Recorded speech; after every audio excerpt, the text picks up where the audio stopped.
We are a few minutes late. Please read these on your own right now.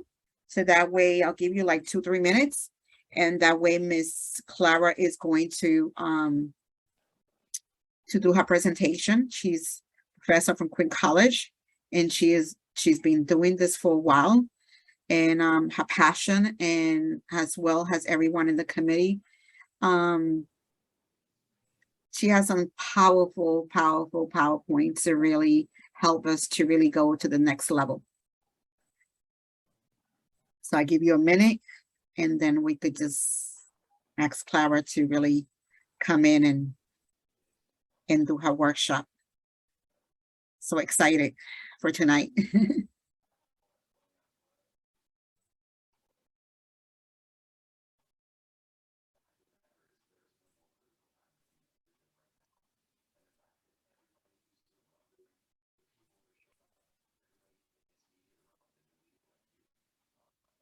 Hoping everyone could see the slide well and read it, not too small.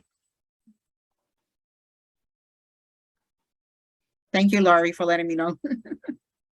Well, with no ado, here we come. Workplace Bullying 101.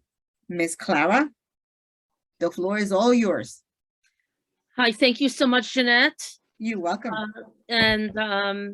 Today we're starting our bullying prevention events. October is workplace bullying or bullying prevention month, so to speak. And so we'd like to make you aware of the issue, and hopefully we can do something about it.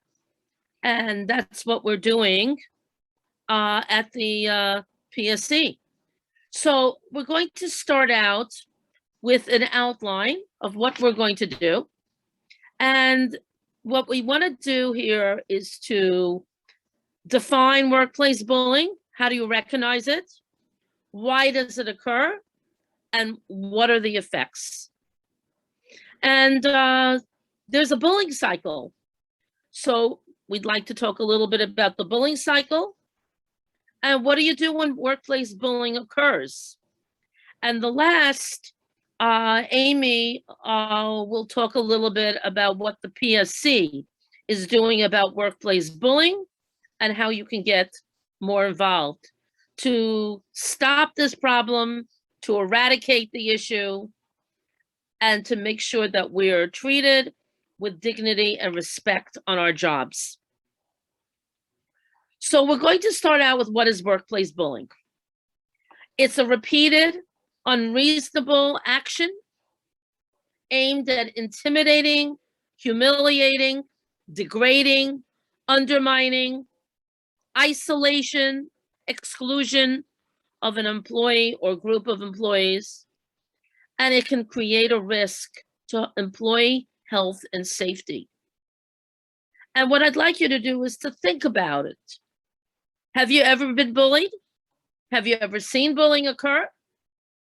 And so think about that and think about this definition. Whether you've seen in your office or at your colleges, intimidation, humiliation, degradation, exclusion, isolation, and lots of us have either seen it or have felt it, and we need to do something about it.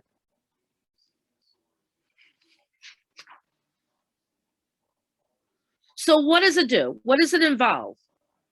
Generally, workplace bullying involves an abuse or a misuse of power. It creates feelings of defenselessness and injustice in the target. It undermines an individual's right to dignity at work. And think about who's the bully and who's the target. And usually there's an imbalance of power. Someone who's further up on the hierarchical staff line bullying someone below them. Or maybe it's between two people who are equal in their titles. But whatever it is, it should not happen. So I'd like you to recognize what bullying looks like. So quietly, it's spreading misinformation, sharing information that you don't want to talk about, nonverbal intimidation. Sometimes your boss comes in and screams, makes veiled threats, lies about past statements, provides too much or not enough work. Sometimes we have faculty during COVID, for sure, I know, there were faculty who were working, faculty, CLTs, HEOs, who were working past the time that they're supposed to work. Sometimes it's about doing something that's not part of your job description. It can involve withholding resources, withholding information. And then there's faint praise that you can get from your supervisor, your department chair, your boss. And these statements are quiet, but they're done over a period of time. Now, on a more obvious continuum, you can have bullying that's yelling, criticizing, finding fault constantly, humiliating in front of a group of people at a department meeting, physically threatening a person, over supervising and going and micromanaging to the point where the person, where the target, doesn't feel like he or she can handle the matter. And when they can't handle it, they get to feel low, no confidence, non-resilience. And so we don't have supportive bosses. Sometimes our boss or supervisor mocks us, demeans us in front of a group of people. And maybe there's even constant attention verbally to our shortcomings. We need to stop this. People need to be aware of what's going on around them.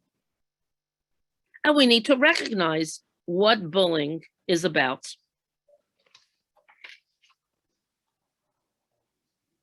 So we all have a role to play in this.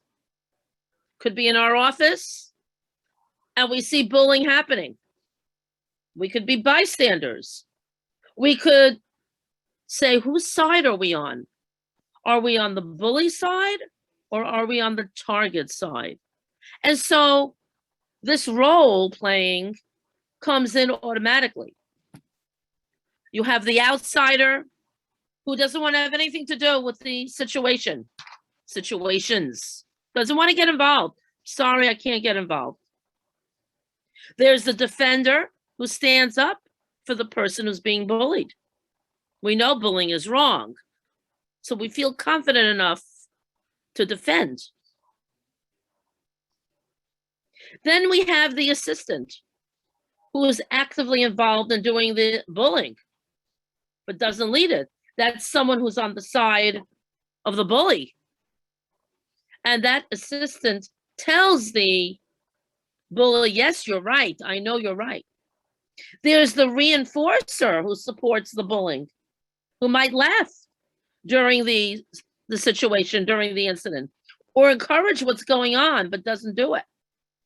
And then we have the ringleader who initiates and leads the bullying.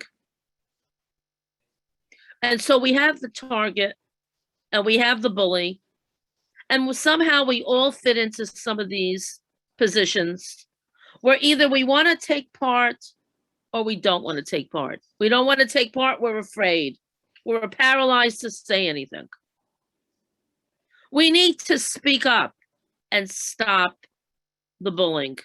When we speak up, bullying will stop eventually. So there's a continuum here for targets and bullies. So like we were saying, there's one who is apathetic. I don't want to get involved. So, I mean, really, there's a difference between not getting involved and not understanding the issues. So, but apathetic means I just don't understand. But there's a person who's aware, but not active on behalf of other people. Then there's an active person who's well informed, shares and seeks diversity when asked or prompted. And then there's the advocate who's committed routinely, proactively championing for inclusion and diversity. And let's tell the story. Let's tell it like it is. And again, this is an ally continuum for targets and bullies. Just like when we see it in our offices, we play a certain role, whether we like it or not. So let's get into examples of bullying at CUNY. You have the supervisor who gives the CLT a lot of work to do with deadlines that are impossible to follow. And maybe I'll put this into groups. There's a CLT who is ignored. I have it on the bottom of the list. Constantly isolated from their members in the department. Then we have HEO directors who shout orders in the office. We have HEOs who gossip at other HEOs. Someone who might be shy and withdrawn. Again, we have HEO supervisors who can assign tasks that are beyond a person's skill level without prior training. And then we have bullying amongst faculty, where the chairperson ignores a certain faculty member. It could be adjunct, it could be a full-timer, comes consistently in meetings and refuses to acknowledge suggestions from that person. You can have a department chair who excessively monitors the work of the CLT. You can have chair people who expect faculty members to apply for promotions, but they don't give them the information. In other words, the chair doesn't give the person who wants to go for promotion enough information on what to do in order to get promoted. Well, then how are we going to do this? No consultation, no resources on how to apply, how to perfect one's application. Unfortunately, these are all things that I've heard about. And so we need to make people aware that these are examples of bullying around us so that we can stop these cycles. So why do many targets remain silent? What happens is I'm around, maybe I'm a bystander, maybe I'm a defender, a reinforcer, and I see the bullying, but I see the target being attacked, but the target remains silent. And what happens is someone says to the target, you just don't complain about these things. Oh, the chair will improve. Or the target doesn't want to be seen as overly sensitive. Maybe the chair will think I'm making a big deal, a mountain out of a molehill. Maybe there's a fear of retaliation. What if they try to get back at me? That's a very, very real fear. Or maybe the target will say, it must be me. It can't be my chair. My chair is so smart. My chair won't bully others. Maybe it's just me. But if I complain to other people, I'm betraying my chair. So that's disloyalty. Or maybe, I could say, if I'm the target, who would believe me anyway? Who would I even talk to about this? And so therefore, targets, unfortunately, remain silent. Instead of believing in themselves and understanding and having the self-understanding and the confidence, the self-confidence to move forward and to speak up, we suddenly become fearful.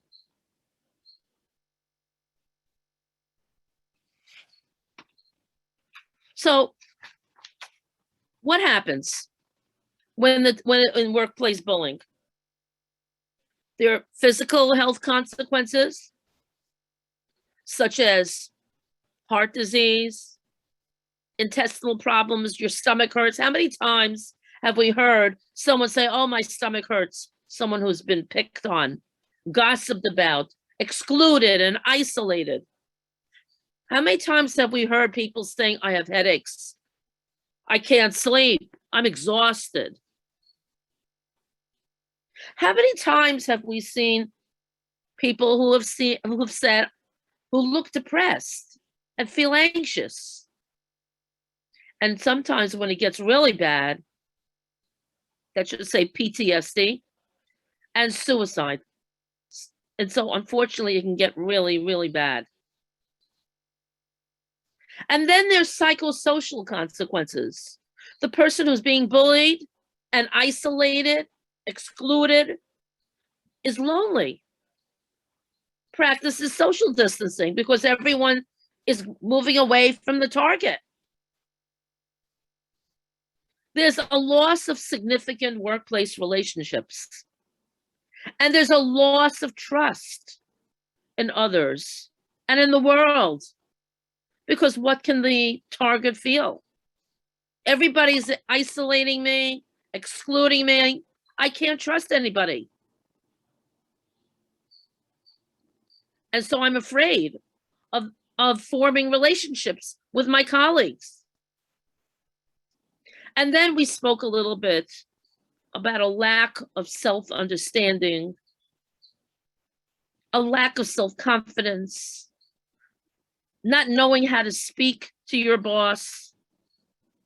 That all falls on assertiveness training, which I think we're going to be doing another time. And I do have that inside here in this handout. There's a stigma. And there's a loss of reputation. Oh, you know, my boss bullied me. I don't even want to come in. What do I have to come to work for? And so there are career consequences. And targets pay the price. And then it goes beyond the targets. You come home with the problems. You come home to your family and you pick on people in your family. You come home and there's no money because, you know, I just stayed out. I didn't want to go to work. There's effects on my career. I just don't want to deal with these people. So I lose productivity. I don't want to take risks. There's a loss of diversity, and it's chilling. The effect is chilling on those who are bullied. And of course, the society has to pay for it. If the society is paying for our education or paying for us in any way, well, there's a loss here. So my physical health is as a target, my physical health, my mental health is affected. I don't have any social support services and I'm looking for them. And that's what I need. So let's go through the different types of bullies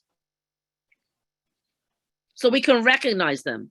Think back to when either you were bullied or you saw bullying. Most of us, a lot of us see bullying in our careers. So let's think about who the bully was. How do you describe the bully? So the bully who's stressed is always worried about what has to be done. Things have to be done yesterday. The deadline was yesterday. So the stressed bully loses composure, can be verbally abusive, asking people to hurry up, even when it's a big project. Denies being a bully, even though the person is emotional. I mean, on the surface, such a person looks like someone who gets results. but the person is very stressed out to perform and does not treat other people with dignity when this is needed. That's the stress bully. Then you have the political bully. I'm sure we can figure out some of these bullies that we've been around. This is the bully who manipulates and plays power games to compete, labels others, isolates, excludes, shows favoritism, can be very dishonest, although they can look very socially adept. And they like to take the credit for the work that others have done.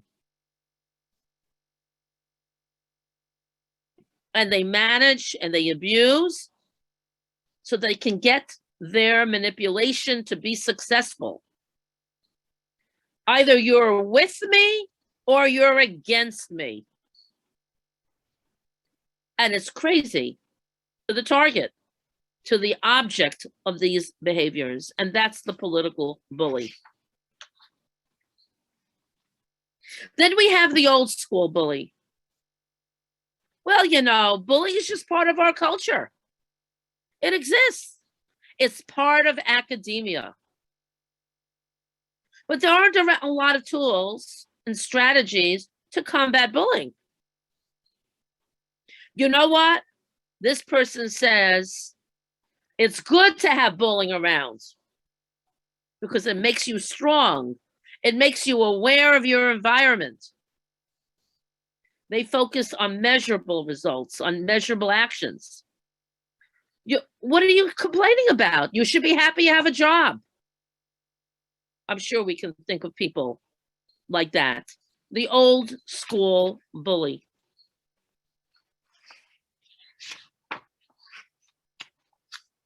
And then we have the organizational bully. The bully who's into politics, unionized workplaces, wields clout and influence from behind the organization, threatens, mobilizes groups, but ostracizes other people, makes email lists so they can publicly criticize and demean, and they say they speak for the good of the group, but you can't say anything against the bully.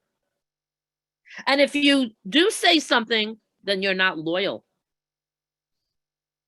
And that's the organizational bully.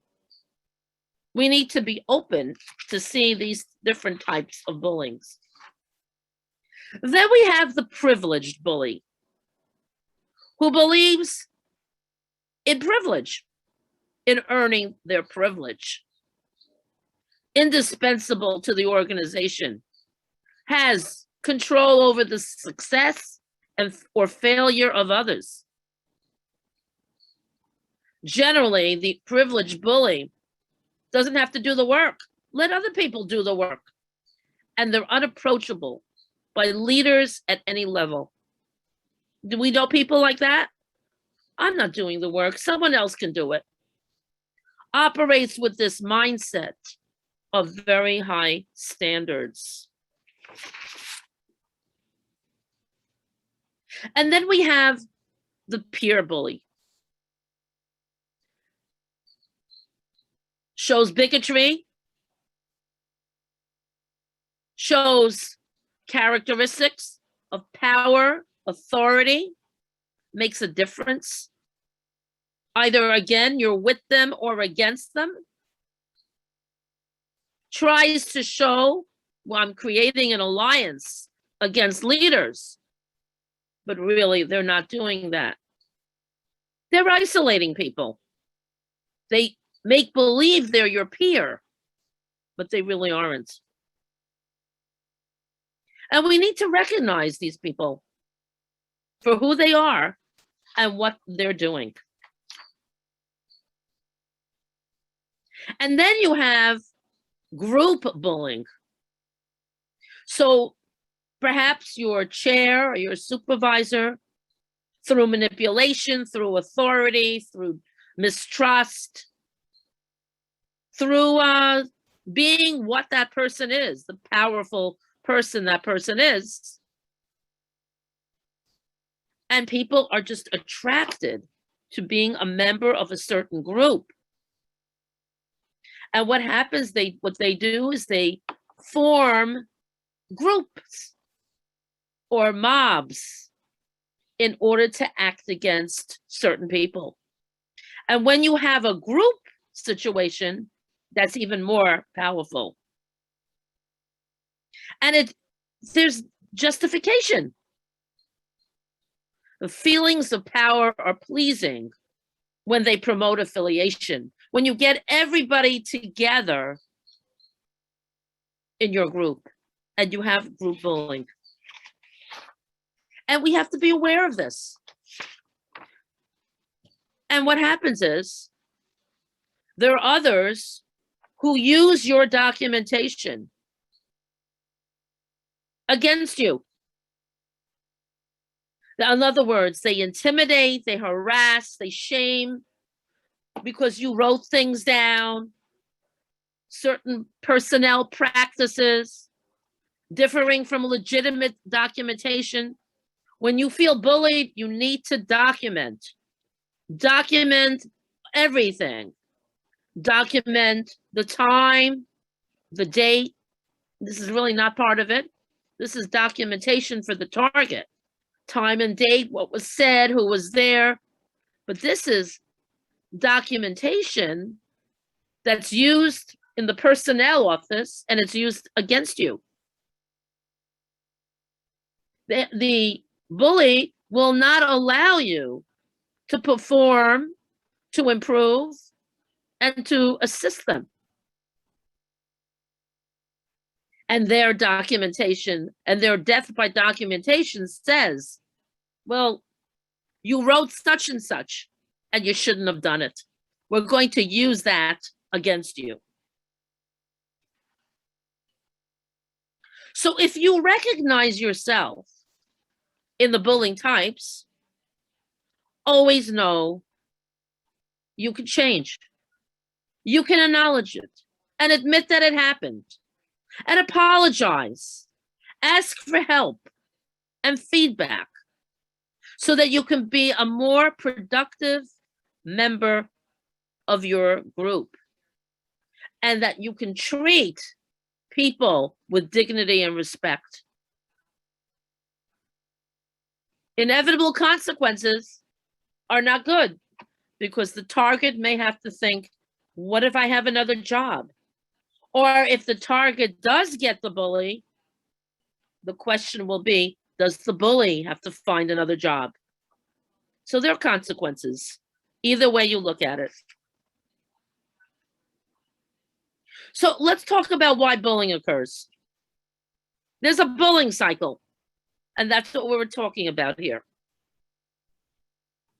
So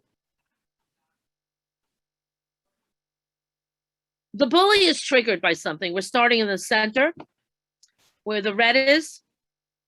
Something that the target has done. Okay, I'll talk in terms of faculty, since that's what's dear to my heart. I mean, everybody is dear to my heart. Every appointment is, since I've heard about so many things. But faculty, I see all the time, day in and day out. And some faculty decides he or she wants to, they want to apply for a grant, and they get the grant. And the chair is jealous.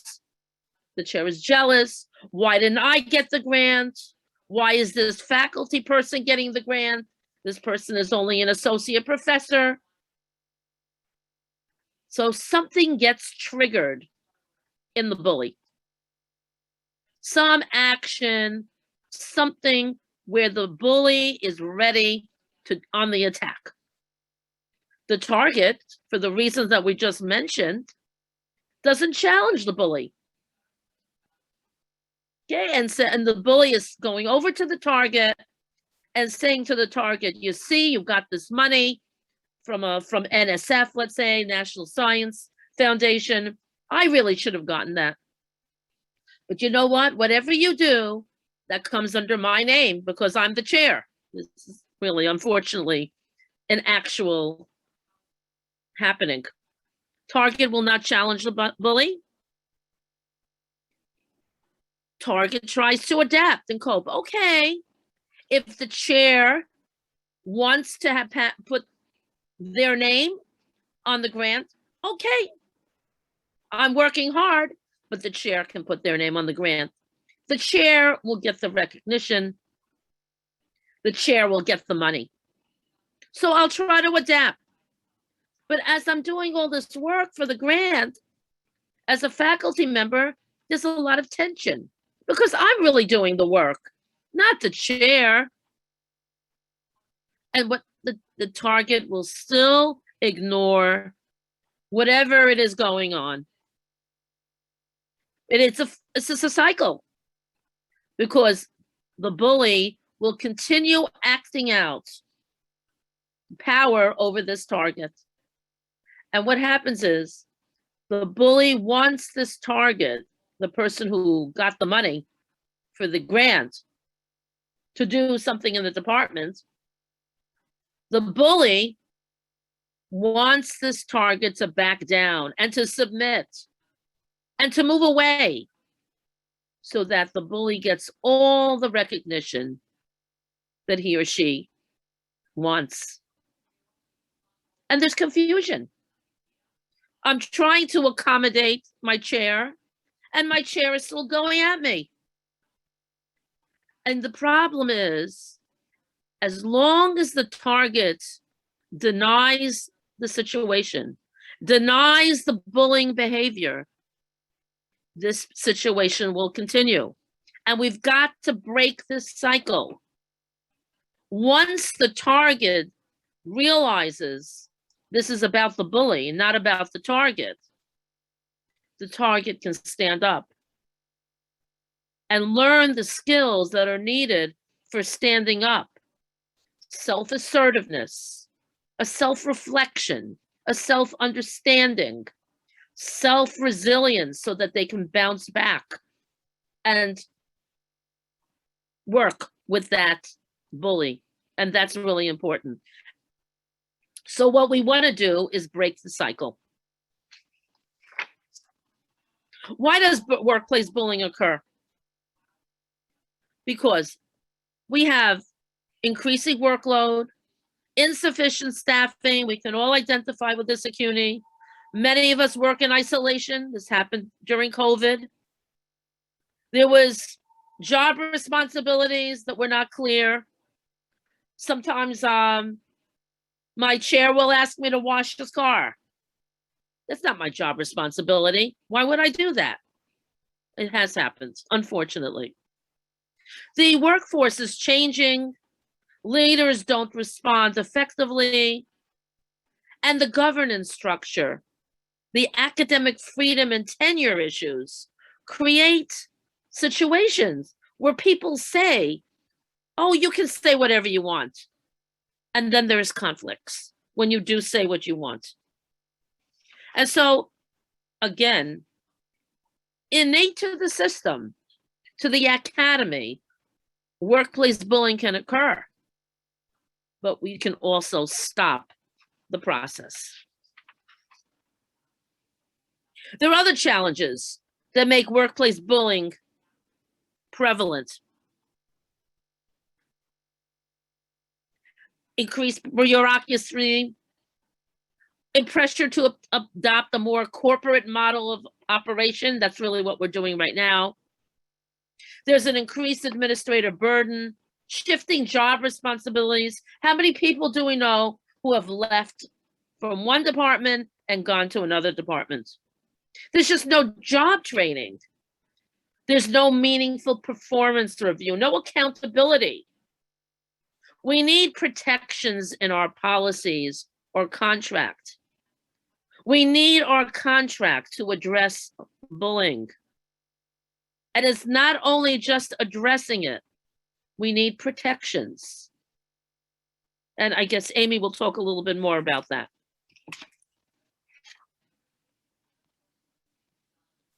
The focus in our culture, we need to change the culture because the focus is on the individual rather than on the organization.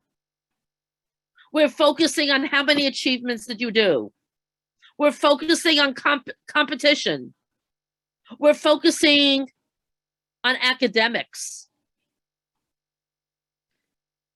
And we need to do something about it. There's a lack of commitment to honest and thorough assessment in the culture. And we need to change the culture. This is part of it. So based on this, the academic structure makes it difficult to know what is happening and what to do about it. The faculty governance structure, separate administrative branches, it's you versus they. There's ambiguous and changing expectations. How many times have we heard our chairs change their minds? Right in the middle. There's a lack of clear feedback. Oh, I don't welcome your feedback. You need to be loyal to me. Confidentiality is very important, but secretiveness in a project is not what we want. But we need to have confidentiality. That's very important. So how do bullies choose their targets? You're probably effective and capable in your job. So the bully is jealous. Just like the bully was jealous of the faculty person who received the grant. Maybe you're well-liked and accepted by others and trusting, approachable by others. So the bully can come to you, making you think, oh, I like you also, and I'm accepting you. Maybe you have high moral standards. And so you see people who threaten the bully's territory. Oh, we can't do that. You're empathetic as opposed to the bully who's not. So being empathetic means you're vulnerable to the bully. And we need to build up our self-esteem and find boundaries here in terms of showing empathy. And you say, I have a high tolerance for difficult people. I can work with the bully. But the truth is, we need to establish boundaries so that the bully behaves in a very dignified manner. So we tolerate workplace bullying in academia. We don't push back. If we push back, we want to know if we're going to win. Are we going to make matters worse? If we react to the bully's demands, we'll lose vision of what we wanted and what we needed. So we're afraid and we're fearful and we're not secure and empowered. And self-empowerment is so important. We've got to break that cycle, become self-empowered, self-resilient, and that will break the cycle. So at many places, workplace bullies operate within the established rules and policies of their organizations. There's nothing that says you can't bully. So we have bullying. And we've got to stop it. The workplace bullying prevention starts with us. We need to model proper behavior, treating people with dignity and respect. We communicate assertively. We examine a situation. We evaluate options and make appropriate decisions. We look for trainings that involve self-empowerment, self-resilience, assertiveness training. And we want to change our culture so that everyone is treated with dignity and respect. And this is very, very important. Okay, I'm coming up now for the summary of actions for key. This is a four-pronged approach, and I was asked to give another workshop on this, on assertiveness training. You can go through these slides, Clara. We can go through this? Yeah. Okay. So let's take a look. What are you going to do? the four-pronged approach to build yourself up. Well, what do we mean by build yourself up?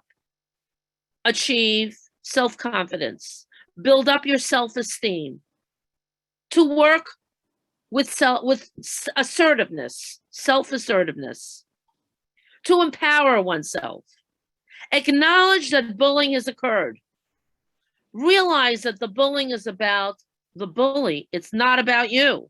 You're doing your work. You're getting your grant. You're getting what you really deserved. The fact is that your chair wants the money. That's a problem. You deserve it.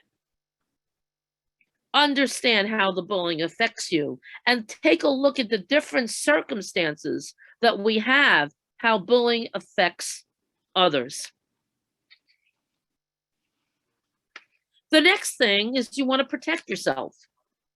So you document, and that's what we were talking about before. For each incident, you write down the date, the time, the location, the people present, what happened, how it made you feel, identify the behavior. So you keep a log of what's going on so that when you're asked about it, you'll have this log that you developed. You know you have to protect your health. You want to eat properly, you want to exercise, you want to do some hobbies so that you don't think about the fact that my department chair is just bullying me constantly and won't let go. Because if I stop to think about it, I'm going to get depressed. I'm going to get stomach aches and headaches. I need to protect my health. And that's really, really very important. And be positive. Know that you're going to get through this. That's really, really important. So how do we empower ourselves? We increase our level of wellness. Okay, we were just talking about this. We take care of our physical health. We eat the right things. We have hobbies. We get involved with other matters. Our job, 9 to 5, 8 to 4. Afterwards, I have other things to do. I try to manage my stress levels. I find something that I like to do.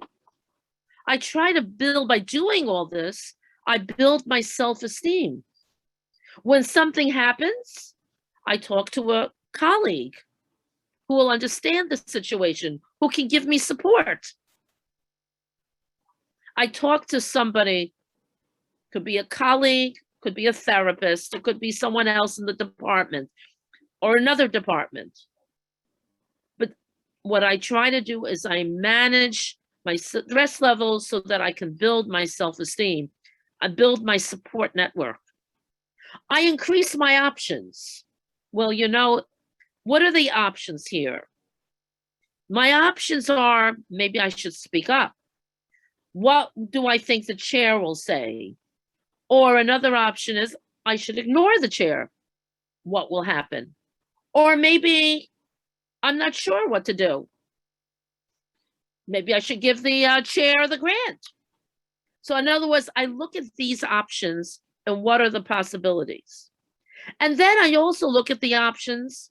You know, what if this doesn't work out? If I assert myself, maybe the chair will try to fire me. I mean, we do have to think about that, unfortunately. So we want to increase options, increase our network, just in case we need that. And like this, we develop our strengths. You know, Jeanette, I see a lot of comments here. Are we addressing any of the comments? We'll take the questions at the end. Okay. So what you want to do is take action. You assemble a support team. Everyone who wants to help you. But people who you want for help. People who are willing to give it. Not people who think, well, let's hear what happened between the chair and the faculty member and let's gossip about it. Those are not people who want to help you. But someone who really wants to be your advocate. someone who's kind and caring, an empathetic listener, maybe a friend. We were just talking about that. But someone we feel comfortable. We're going to examine options, and based on our options, we'll think about what's going on here. We'll make effective decisions. I will be proactive. If I'm coming up for tenure, I will find out what's best to do. I will be in charge. I will not let my chair be in charge. So, how do you react when your bully speaks to you?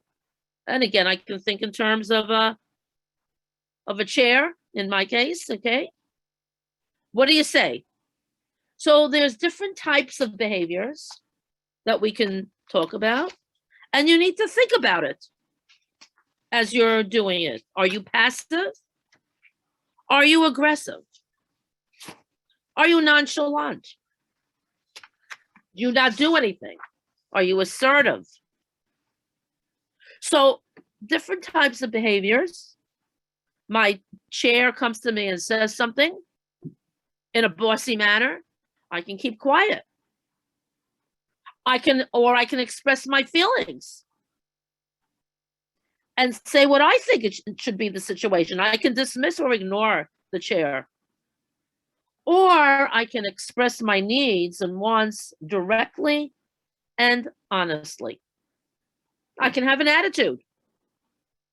So depending on your behavior and how you come across is very, very important. And then we have nonverbal body language. Okay, when we're passive, we look down, we hunch our shoulders, we avoid eye contact, we speak softly. And then there are those who talk all the time, and you make yourself large and threatening. And your eye contact is fixed. Maybe your voice is loud. Maybe you're shouting. And then there are those where you're relaxed and your movements are casual, but not glaring. Think about yourself when you're in these situations and how you would handle them. Think about your emotions. Do you have a fear of rejection? Are you angry or powerful all the time? Or do you feel positive about yourself and the way you treat others? And you don't have to stand out all the time. What is your goal here? Do you want to avoid conflict? You want to just please others? Or do you want to win at any expense and gain control? Or do you just want to keep people at a situation of self-respect and dignity, not in a situation of control?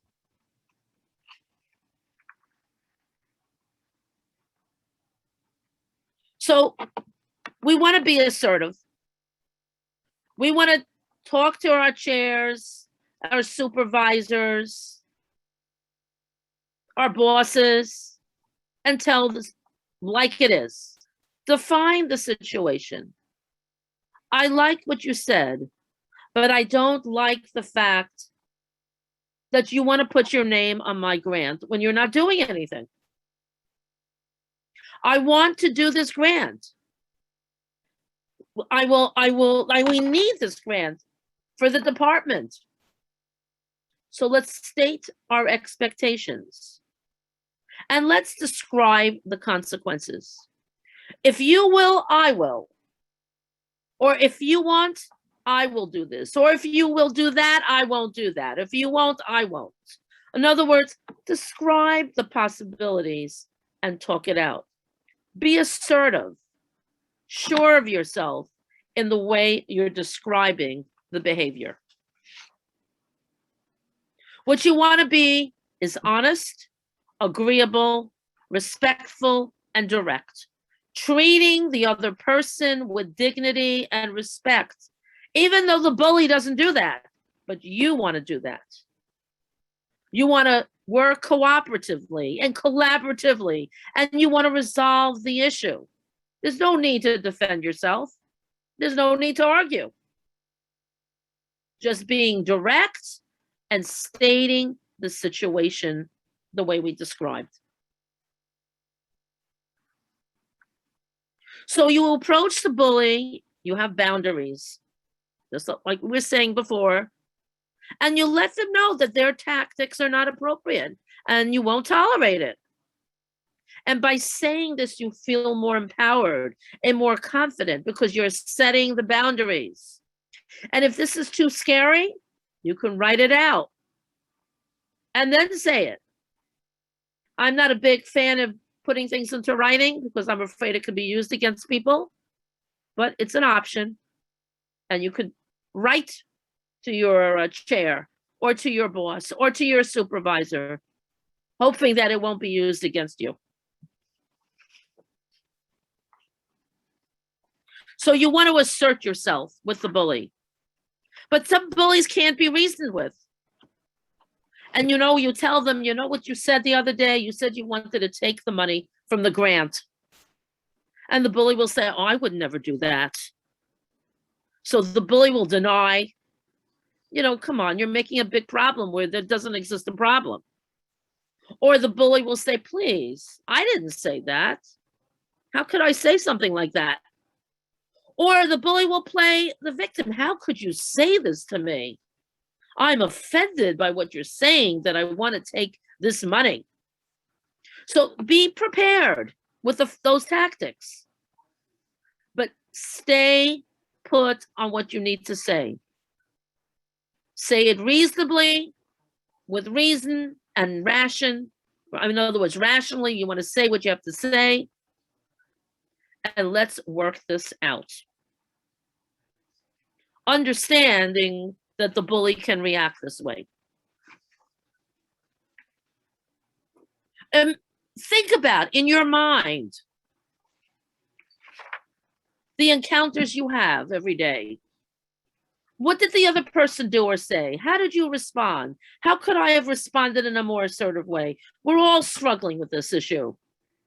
The goal is to treat others with dignity and respect. And like this, you're respecting yourself as well. So what are the steps to effective decision-making? You want to identify your options and evaluate them. Choose an option. Either I'll ignore my boss, maybe I'll speak up to my boss, maybe I won't do anything. Maybe I'll talk to the other department and talk about my boss. But think about what you want to do. Work on your assertiveness skills and on your self-esteem. And like this, you will self-empower and you will increase your level of wellness. You'll feel better about yourself, that you stood up for yourself. And here are some options that you can have with your boss. You can ignore him or her or them. Avoid, try harder to get along. Talk to them. Why are you having a problem? This is not your problem. Unfortunately, we need to understand this is the bully's problem. You can tell your boss to lay off. You can report them. You can talk to a supervisor. And there are many, many options. And here are some results based on these options on what he may do. And you choose an option.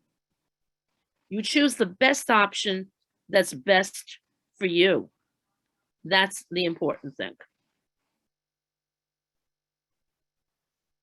So here is how you set boundaries. I can do that. I can help you find someone who can. I can't do that. Maybe if the boss asks you to do something, I can't do it. I can find someone who can help you. I appreciate that gesture. Okay, someone's asking here, who do we report to? Okay, we're reporting either to a boss, to a supervisor, to a department chair, to a VP. I appreciate your gesture, but in the future, I prefer to do the following. I'm sorry, I'm doing a lot of things right now. I can't take on additional responsibilities. I'm not comfortable discussing this topic with you. I'm uncomfortable about what you said. I appreciate your concern. I can't attend, but I appreciate the invitation. I don't give you permission to do that. But I'm open to what you're suggesting. I don't feel safe. I don't want to be spoken to in that matter. I wish I could, but I can't. All of these are ways of setting boundaries, and that's what we need in a bullying situation. Boundaries need to be set, or the bully goes out of control. And that's really the situation. So let's talk about the summary of actions before Amy gets on. Let's keep in mind that bullying is abuse. Let's keep in mind that we don't want to stand and watch these things. We owe it to ourselves to find a way to help and support those who are being bullied. Whistleblowers are protected from reprisal by the state law. So let's stand up for people who are being bullied. And if you feel you're being bullied, set boundaries, seek support and assistance, get feedback, advice. Think about the four-pronged approach: self-empowerment, self-resilience, be reasonable and think about the options, admit that you have bullying, and frame your concerns by identifying behaviors. We're not attacking anyone. I don't like this behavior. I don't like this language. I don't like the effects of what this is doing. And of course, through the contract, we're trying to do something about bullying if we feel we're being bullied. Or, as maybe Amy will get around to saying, form bullying support teams, bullying prevention support teams at our campuses. And if you're a bystander or an ally, acknowledge the unfair or unkind treatment that you're observing.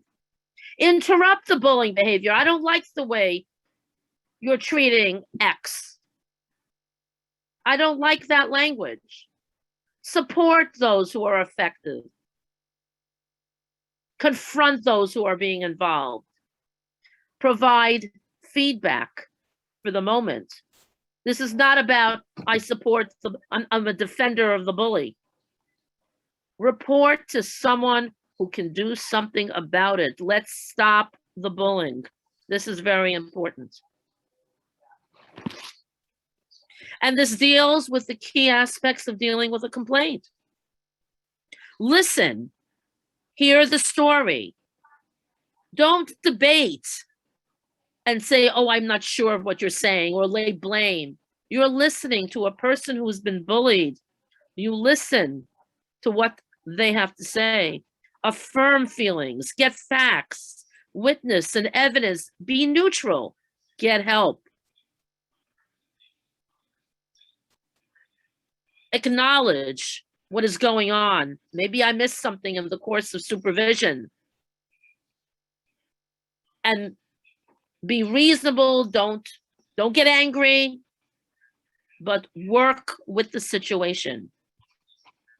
And that's very important. And now we're up to what the PSC is doing about workplace bullying, and I think Amy will come in here. Thank you, Clara. Yeah, Amy, are you gonna do that? And then we answer questions at the end? Yes, Okay, this will be real quick. Okay, so what is the PSC doing about workplace bullying? Well, as a union, we know that the power of our union is built upon the solidarity of our members. And member-to-member bullying breaks down the solidarity amongst our members and reduces the power of our union. So every member of our union has the duty to refrain from bullying or harassing any other member of our union. And ideally, each member of our union shall further take steps to prevent, detect, and eliminate workplace bullying in our workplace, including reporting such bullying and harassment and engaging as an upstander to intervene and end such bullying and harassment they are aware of. So the PSC right now has an anti-bullying committee. This committee was formed through our delegate assembly, and the charge of our committee, the existence of our committee has been reauthorized and extends through December 10th of 2022. And what you see here is just the charge of our committee. You can also find it on the website as well. Here are some members of our anti-bullying committee. We represent many different titles and campuses. As a committee, we continue to promote the community norms and practices were adopted by our PSC Executive Council. We use these community norms in our union meetings, the delegate assembly meetings. We also encourage the local chapters to also use these norms in their meetings as well. And the PSC will honor the resolution that was passed to honor our dear late brother Graziano Matos, and we are continuing to celebrate Freedom from Workplace Bullies Week every year. What our union is also doing is that we continue with our anti-bullying campaign, which is Bully Free CUNY. This campaign was launched in October of last year. Some of you may remember it and have been to many of our events that took place last academic year. PSC continues to update and provide notices and resources on our anti-bullying webpage. We continue to record our events, and you can find them on the PSC YouTube channel. PSC website does host the forum where you can tell us your story, share your story with us. On some of our campuses, we have active campus support teams on bullying prevention. We have Queensborough Community College, Bronx Community College, City College, and Hostos Community College. There are active committees on those campuses. You can contact Clara, Jeanette, Pam, or Lizette if you are working at one of those campuses. In this year, we are moving forward in the creation of campus support teams at additional campuses. And we are in discussion with chapter chairs and interested members. We are working very closely with our chapter chairs in identifying members to be on campus support teams. So if you don't see your campus listed on this slide, please get in touch with your chapter chair to find out what can be done on your campus specifically when it comes to bullying prevention. Also, the PSC conducted a contract priority survey, and many of you may remember one of the questions, or a few of the questions, might have had to do with bullying.